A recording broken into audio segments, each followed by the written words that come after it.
Brilliant. So that is the amazing story of that first Easter morning, brought to life in ways you've never seen before. But who has had an Easter egg this morning already? Big question. Whoa, okay. A few of us. Did you have Easter eggs for breakfast? A dinosaur one. That's amazing. Didn't know there was dinosaur Easter egg. That's amazing. Well, I've got a question. Why do we give eggs for Easter? Why are they significant? Why is that a good thing to give on Easter morning? Ah, brilliant, Henry. New life, a sign of new life, isn't it? There's so many signs of new life around at spring. We've got the lambs. We've got chicks being born out of eggs. We've got buds on the trees. It's beautiful, isn't it, this time of year? And eggs, of course, are a sign of that new life, of Jesus bringing that new life on Easter morning. But another thing about Easter eggs is that they're hollow, aren't they? Was that what you were going to say? What were you going to say? They're like the tomb. Brilliant. Absolutely. And unless you're really looking, you get a solid egg. I don't know if everyone's ever had that dream happen, a solid Easter egg. No, I've not either. But they're hollow inside, aren't they? And it's a sign of the empty tomb. That as Mary and Peter and John went to the tomb that first Easter morning, the tomb was empty. Jesus had died, had been buried there. But now he was alive, and suddenly the tomb was empty. And you know, that's an amazing account we've just read, isn't it, of that first Easter morning. And it's full of emotion and wonder as Mary and the disciples wander to the tomb and see what has happened to Jesus. And can you imagine what Mary must have been feeling as she walked to the tomb? What do you think Mary was feeling? Any emotions you think Mary might have been feeling as she wandered to the tomb? Anyone? Yeah. Sad, absolutely, yeah. Any other ones? Anything else you might have been feeling that morning? Yeah. Upset, yeah, good one. Another one, Henry?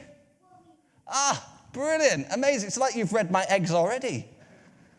But yeah, I've got some eggs here, which I think I've got some of the things that Mary might have been thinking. Yeah. Big eggs. Oh, not at the moment, but thank you. Maybe later you can help, yeah. That'd be lovely. But we've got some eggs here. And some of these, I think this is some of the things that Mary might have been feeling that morning as she wandered to the tomb. One of them says, disappointed. Do you think she might have felt disappointed? Because, you know, they thought Jesus was the Messiah, the one who was going to come and save them and rescue them and set them free. But now he was dead. And what were they going to do now? They were disappointed because all of their hopes had been dashed. And then Henry said as well, worried. That's a good one. I think she'd have been really worried because, you know, they'd been following Jesus for the last 3 years. What were they to do now? Where were they to go? What were the next steps for Mary and the rest of the disciples? I think they'd have been pretty worried. And then another thing Henry said as well, sad. I think Mary would have been pretty sad that Easter morning as she walked to the tomb because Jesus was her friend.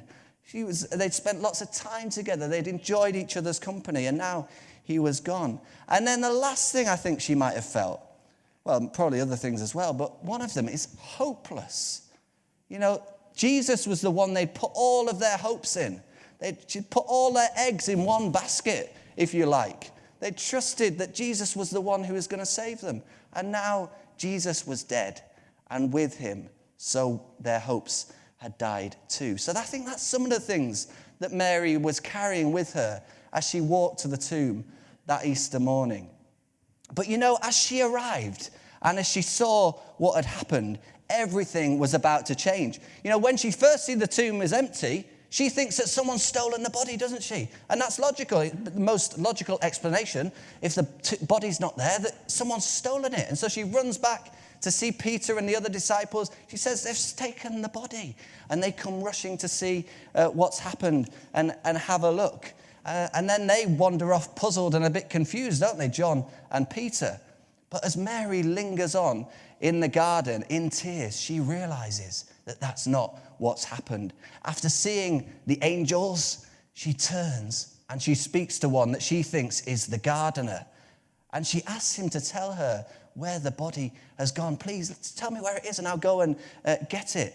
She doesn't recognize Jesus at first, does she? But then Jesus speaks her name, Mary. And at once she knows who it is. She's heard him speak her name countless times before, like that. And she falls at his feet. Rabboni, you're alive. She worships him and thanks him. Jesus is alive.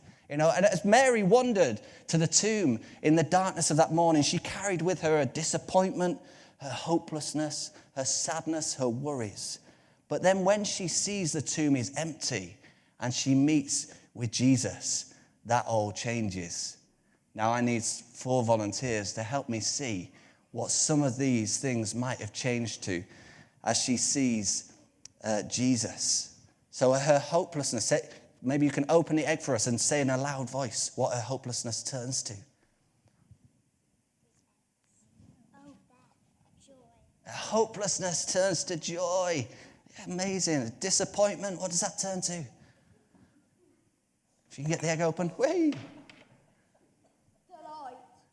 Delight. Disappointment turns to delight. Yes. Great. Her sadness turns to celebration. And one over here. Her worry turns to, what does her worry turn to? Wonder. Yes. So as she meets with Jesus, her disappointment turns to delight, her sadness to celebration, her worries to wonder. And what was the other one?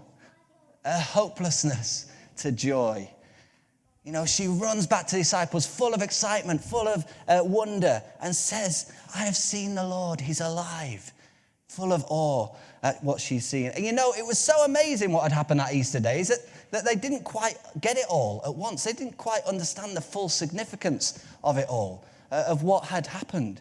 And, Jesus would continue to meet with them over 40 days and explain to them and encourage them, explain what had happened that first Easter day. Say that because of Easter, because of this day, because the tomb was empty and Jesus was alive, so it slowly began to dawn on them that their sins had been forgiven once and for all, that death had been defeated, that hope had been restored, that love had won the day. Now, Jesus was who he said he was. That's what the empty tomb tells us. He was the Lord, the Messiah, the chosen one of God, come to save the world and make a way back to the Father again. In him, a new dawn had arisen, and the darkness of the night had been defeated once and for all. Jesus was alive. And as we'll see in the coming weeks, life for Mary and the disciples would never be the same again. Their world had forever changed. And in fact, our world is forever changed too by that first Easter morning. Jesus is alive. And as Jesus called to Mary by name, so he calls to each of us by name too. So he beckons each of us to turn to him as we hear his voice, to believe in him, and to come to him in wonder and worship, that we might know his awesome presence and power in our lives today and carry the hope and the joy and the peace of Easter forevermore. So we're going to watch a little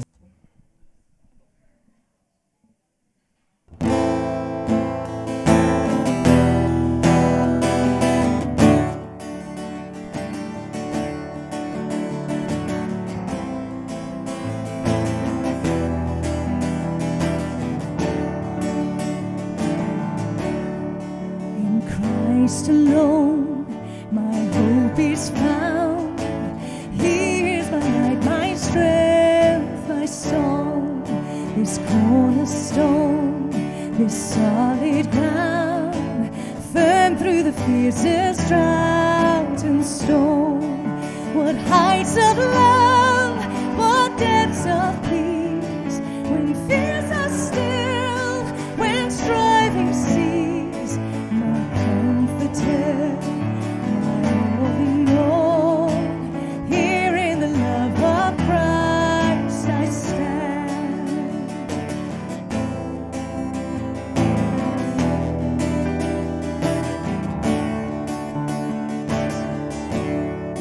In Christ alone, he took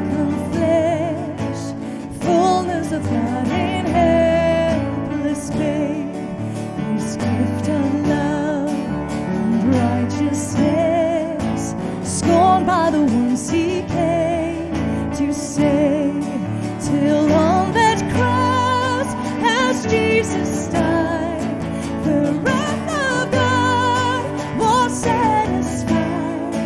For every sin on him was laid. Here in the death of Christ I live.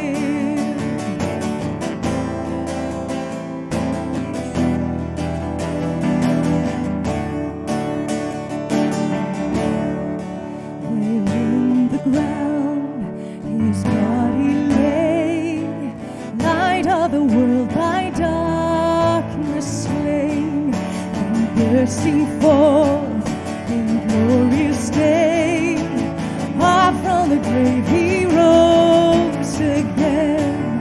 And as he stands in victory, sin's curse has lost its grip on me. For I am his, and he is mine, bought with the precious blood of Christ.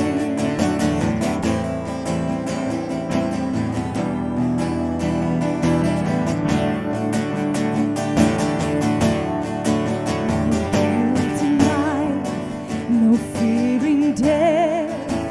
This is the power of Christ in me. From life's first cry to final breath, Jesus commands my destiny. No power of hell, no scheme of man can ever pluck me from his hand. Till he returns and calls me home. Here in the power of Christ I stand. No power of hell, no scheme of man can ever pluck me from his hand. Till he returns or calls me home. Here in the power